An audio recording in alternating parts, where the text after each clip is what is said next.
LA Lakers nagdesisyon na kay Austin Reeves, Dunleavy Jr. kinukulit na ang Hawks, at Stephen Curry pinaglaruan ng depensa ng Sixers. Ngunit bago ang lahat, kung gusto nyo ng matibay na running shoes, New Adidas Fashion, mabibili lamang sa halagang $1,299. Click lamang ang link sa comment section or bisitahin lamang ang tfen.com for more high-quality shoes. Ang Los Angeles Lakers ay konektado sa iba't ibang mga manlalaro habang papalapit na sa February 8 deadline para sa trade. Hindi pa rin sila pumapayag na isama si Austin Reeves sa anumang deal. Ngunit maaaring magbago ito ayon kay Lakers insider Jovan Buha na nagsasabing handa ang Lakers na i-trade si Reeves para sa isang manlalaro na may all-star caliber tulad ni Lauri Markkanen. May ilang mga manlalaro na isasama ang Lakers sa kanyang trade. Kung maaari nilang maidagdag ang isang tunay na pangatlong star upang makasama si James at Davis, halimbawa, ang Utah All-Star na si Lauri Markkanen o maging ang ilang mataas na antas na mga starter sa isang mas malaking trade, naisipan ng Lakers na pag-isipan ang paglipat kay Reeves. Inaasahan ng marami na magtatangkang kunin ng Lakers ang mga manlalarong tulad ni DeJounte Murray gamit ang mga package na may kasamang mga future draft pick at si D'Angelo Russell. Iniingatan ng Lakers si Reeves sa mga trade talks kasama ang Chicago Bulls noong interesado sila kay Zach LaVine at tumanggi rin silang ipagpalit si Reeves para kay Murray. Si Reeves ay may average na 14.9 points, 4.0 rebounds at 5.2 assists ngayong season, hindi nagkakaroon ng parehong positibong epekto kumpara noong nakaraang season.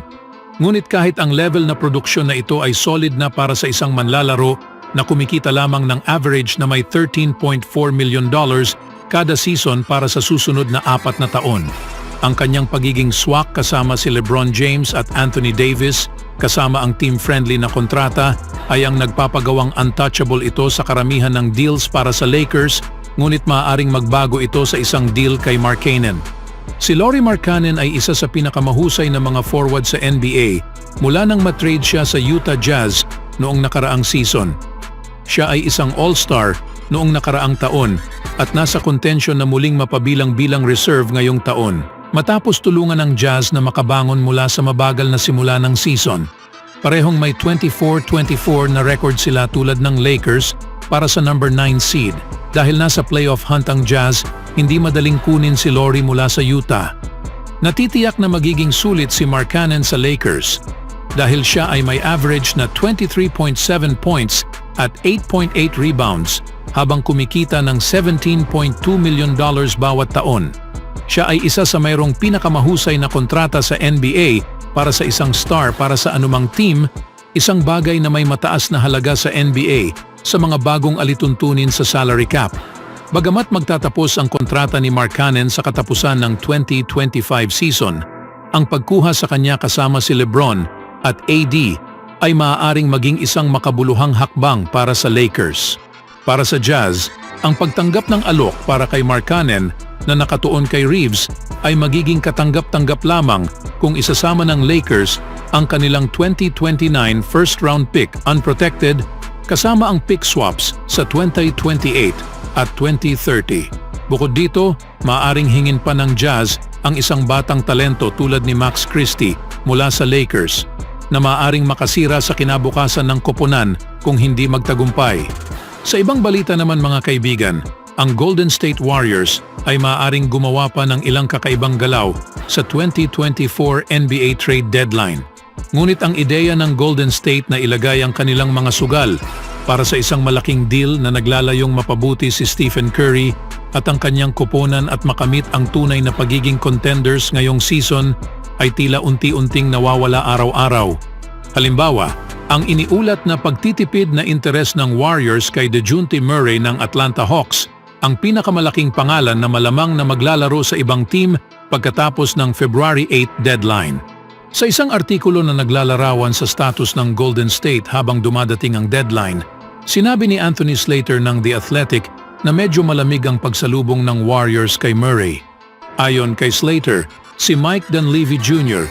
ay naglaan ng oras para makipag-usap kay Atlanta General Manager na si Landry Fields bago ang isang kamakailang laro ng Hawks. Ngunit ang anumang interes kay DeJounte Murray Ang number 1 player sa trade deadline big board ng The Athletic ay kakaunti lamang na hindi magdadala sa anumang move. Sinabi pa niya, siya ay isa pang guard na papasok sa isang 4-year na may $114 million deal.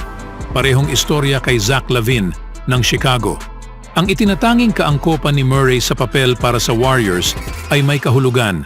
Siya ay dating All-Defense honoree na may theoretical na haba para bantayan ang 3 posisyon at umunlad bilang long-range shooter, lampas sa 38% sa parehong catch and shoot at pull-up triples ngayong season ayon sa NBA.com stats. Kaya't hindi maaaring baliwalain ito kapag nasa labas na hawak ang bola, pero hindi na siya kasing magaling sa depensa tulad sa ilang taon na ang nakalipas. Ang kakulangan ng Golden State sa pangalawang scoring punch at all-around rim pressure ay isang issue na kailangan ng solusyon. Ang on-ball defense ang pinakamalaking kahinaan ng team nitong mga huling panahon, ngunit kailangan ng Golden State ng isa pang dynamic shot creator at si Murray ay tugma sa pagiging multi-level scorer na gumagawa rin ng mga play para sa mga kakampi.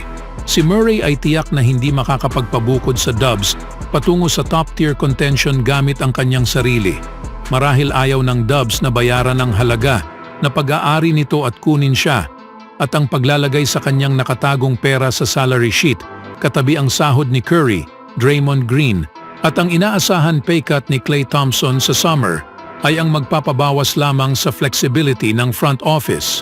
Ngunit kung gusto nila ng malaking pagbabago at sa pag-asang mabaliktad ang kanilang season, huwag magtaka kung ang ingay tungkol kay Murray at ng Warriors ay mas magiging mainit pa sa susunod na mga araw. Anong masasabi niyo mga kaibigan? At speaking of Warriors, panalo sila sa laban ngayon kontra Philadelphia 76ers sa score na 119-107. Nanguna si Tobias Harris sa Sixers na may 26 points at 10 rebounds. Samantalang si Joel Embiid ay nakapagtala lamang ng 14 points at 7 rebounds. Ngunit hindi nga nito natapos ang laban matapos nga itong nadaganan ni Jonathan Kuminga at agad itong dinala sa locker room. Laking tulong ang binigay ni Kuminga para sa Warriors na may 26 points at 7 rebounds. Malaking bagay rin si Andrew Wiggins na siyang nakapagtapos ng 23 points at 5 rebounds. At syempre nanguna si Curry sa pagkapanalo na may 37 points, 8 rebounds at 7 assists. Get into the body just a little bit, just helps them away. Steph gets Oubre backing up and hits draws a foul. Chance for a 4-point. He's got to lend a helping hand. That's all that was. That's just a helping hand. Let him get away. What efficient minutes remaining in the third. Curry, open three. He's going to make house pay if he's guarding like that. He could finish color for Jonathan Kuminga. Remember the Sixers played last night and traveled. He's a McWinning. Keep your dribble alive. Okay, Joel Embiid, I see you in there. I'm going to go out here. I'm much more comfortable out there. Gap him if you can. Make him shoot jumpers. For three. Make that action. Ahead to Curry. Curry's in a 2-on-1. Steph will lay it up. And in. Beat, say something, and then just keep it moving. Steph to the shot clock at 5. Trying to step back on Tobias Harris. Steph is high, too. 30. Kabilang na rin ang mga iilang highlight plays na ito na kung saan lagi itong nakatanggap ng double team. Always do it on my own, so I gotta get through it. And the only thing I know is to love what I'm doing. Never give up, never slow, till I finally prove it. Never listen to the no's, I just wanna keep moving. Keep my head up when I act, head up, that's a fact. Never looking back, I'ma keep myself on track.